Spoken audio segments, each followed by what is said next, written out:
Hi guys, welcome to another episode of The Vinyl Den, your channel for record collecting by record collectors. My name is Nick. I'm Ian. And today we're going to talk about some albums that were important to our youth. If you haven't done so yet, make sure you click on that link down below. Go check out the Vinyl Den Facebook group. It's just a cool place to continue the music conversation. Doesn't necessarily have to be about vinyl records. We talk about CDs, cassettes, concerts, anything music related we talk about in there. There's also a link down there for the Vinyl Den merch page where we got t-shirts and sweatshirts. There's a link for the Vinyl Den Patreon page. If you want to support the show, it's always greatly appreciated, and you can support the show for as little as $1 a month. There's also a link for the Spotify and Apple Music playlists, where every week we're just compiling music from the channel here, putting it together on a playlist for everyone to enjoy. If you enjoyed the episode, though, make sure you give the old thumbs up. Hit that subscribe button down below. Make sure you hit that notification bell so you're notified every time we release new episodes. So like a lot of you out there, music has been a really important part of our lives. I've always kind of called music like the soundtrack to your life, basically. I think it's kind of a good way to put it. So, and there's been a lot of albums that have kind of, changed my perception of music throughout the years. And probably the first one, I know I've talked about this album multiple times on the channel here. The very first memory I have as a kid is this album here. Thriller was a huge album. Like my earliest memory, I remember having one of those plastic little turntables, sitting in my room and listening to Thriller nonstop, over and over again. I had it on cassette and I wore it out. Yeah, so I'm sure a lot of you guys out there probably did the same thing. It's just one of those albums that early on in my life really kind of, I guess, introduced me to music or my own music as I kind of started kind of breaking away from some of the stuff my parents listened to. So for my first one, Cinderella Night Songs. When Nick told me about this idea for this show, this episode, I was kind of thinking in terms of our prepubescent music that we listen to, kind of the first stuff, kind of like with Thriller with you, kind of the first albums that you were really kind of getting into. And this is one of the ones that I had. I had this on cassette. I did not have it on vinyl in the early days, but it's another one I wore it out. Yeah, I think every cassette I had back in the late 80s, I wore out. Yeah, I listened to this album a bunch when I was growing up too. It's kind of quintessential 80s hair metal. Yeah. Actually, I was just listening to this album a couple of days ago. So it's I wouldn't say Cinderella is I'm not a big fan of their other albums, but this one it was one that stood out for me as a kid. Yeah, it's a great album. It's a great album from beginning to end. Yeah. So that's my first one. So this next album I remember listening to a whole bunch. Actually, my dad had it on cassette. And, I'm sure like a lot of people out there, my parents had one of those fake leather, the brown case that you open up, had all the cassettes. I had one too. My parents had 2 or 3 of them. Yeah. Yeah. And I remember my dad, he would take his cassettes out of his car, and he had them under the counter in the kitchen. Mm-hmm. And I remember going in there and stealing this cassette. And I don't know if I actually ever gave it back to him, but that is Foreigners 4.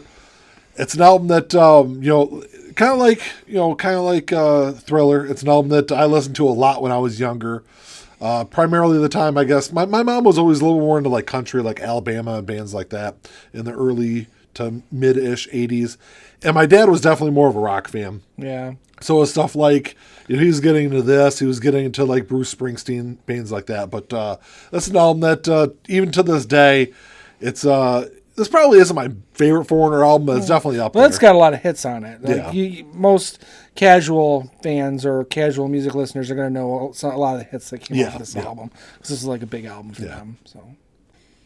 So for me, and I think a lot of people, 86 was a weird year for music, but this album came out, I don't know, I want to say it was the summer of 86. I have to check into that to be sure, but it's somewhere Europe, around the Final Countdown. Now this one I did actually have on vinyl as a child and played it all the time. This is not the same copy, unfortunately, but I was lucky enough to get one that was... This was sealed, This was still factory sealed when I bought it about a year and a half ago. Maybe? I think it was probably late... No, it had been late 2019. Yeah, maybe. So a couple years ago. Last couple of years. Obviously, I opened it up because I wanted to listen to it. So but it's surprisingly in great condition. So I was very lucky to get this. Yeah. But I mean, this is another album that was huge in that day. I mean, the Final Countdown. It's still played all the time. The intro is, if you're a sports fan, you've heard it very recently, I'm sure. I'm sure. But this album, from beginning to end, is a great album. And if you like SNL-style comedies, movie Hot Rod, this is the soundtrack to that movie. Yeah. And it's just hilarious listening to it on that movie. But anyway. But it's a fantastic album. It's a fantastic album, yep. So this next album, I think, is really when music started changing in the 80s. I think this was the album that really kind of started the trend, like moving away from that glam rock and things like that, and really kind of moving in music to what we would get in the early 90s with the transition. But it's an album that I've loved. It's probably one of my top 5 albums of all time. But that is Appetite for Destruction by Guns N' Roses.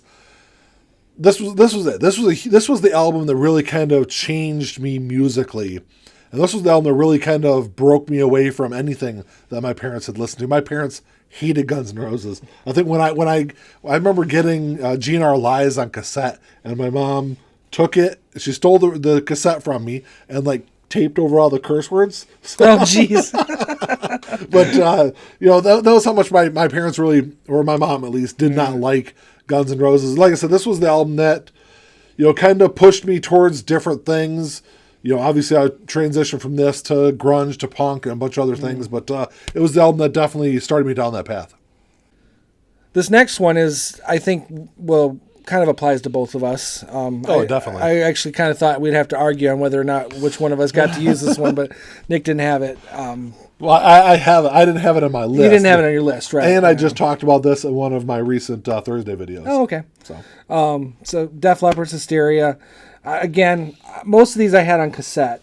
This one, a friend of mine had a paper route that I helped him with, and we had a little portable tape cassette player. Every Wednesday, this was on. Yeah. We were playing this all the time.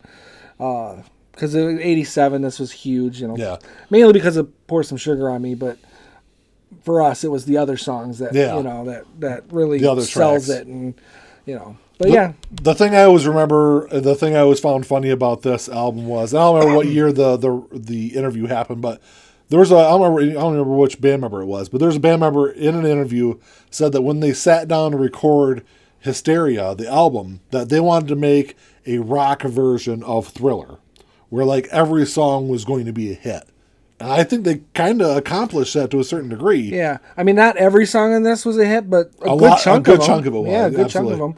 And some of them, I mean, obviously Pour Some Sugar on Me is played a lot, but Love Bites. Which Love Bites, I believe, was supposed to be a country song originally when it was first really written. My favorite song is you can't even remember. My favorite track. Rocket. Oh my God. Yeah. Sorry, Rocket. That's my favorite song. And Armageddon It. Yeah. It's obviously Armageddon It. But those are all songs that were huge hits at the time. And yeah, I mean, setting out to have an album full of hits, it came pretty close. Yeah. I think my favorite track on there is probably Hysteria.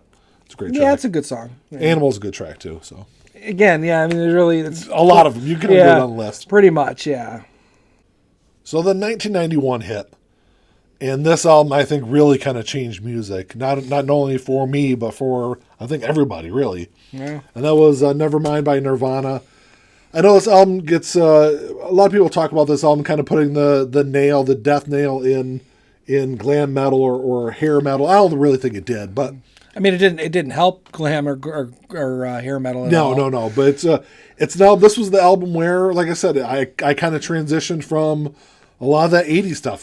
Before this album came out, I was listening to Guns N' Roses and Poison and Metallica, and some of those other like late 80s metal bands or hair metal bands. I think Warrant was another band I listened to pretty much, a lot before this album came out. And then this album came out, and it really kind of changed me. I went from this to Soundgarden and Pearl Jam and a lot of those other bands that would really change music.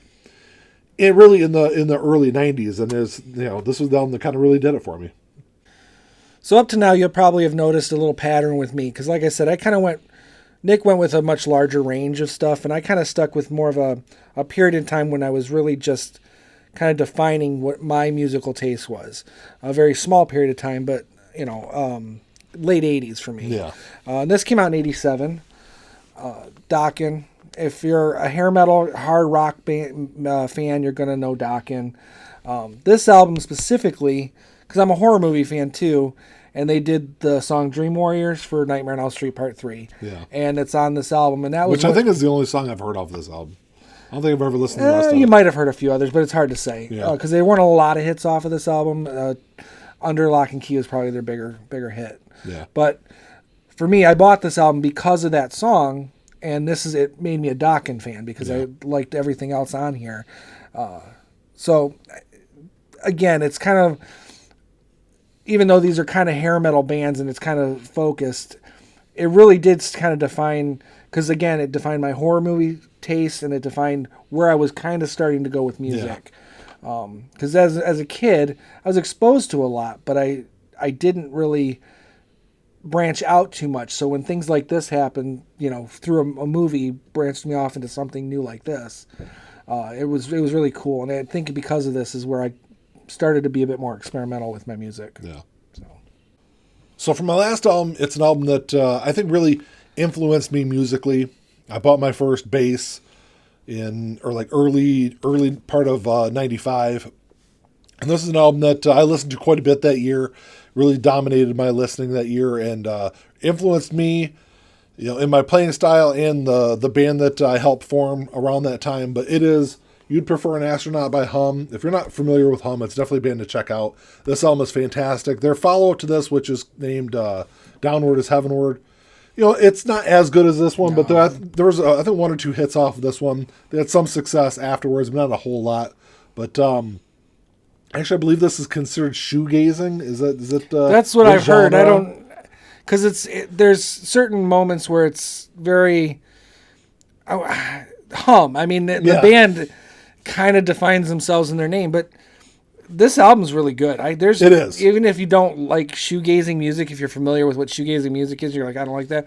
Give this album a chance because it's more than that. Yeah, way more than that. And the funny thing was, like, the band I was in, we even joked because we had two songs that sounded like they were straight off this album. Right. We were 15, 16 years old at the time. So, just an album that, to this day I still listen to quite often. Yeah. So last but not least, this will come as no surprise to anyone who's watched these videos. But this is around the time that I had just gotten into this artist. And I would say this is probably the most metal album that he made pre-2000. Yeah. But it's Alice Cooper's Raise Your Fist and Yell. And I know this is not considered one of his best albums, but summer of 88, I think right after I got this, I wore this tape out in the summer. Yeah. 2 months, this tape was broken because I did not stop playing this album.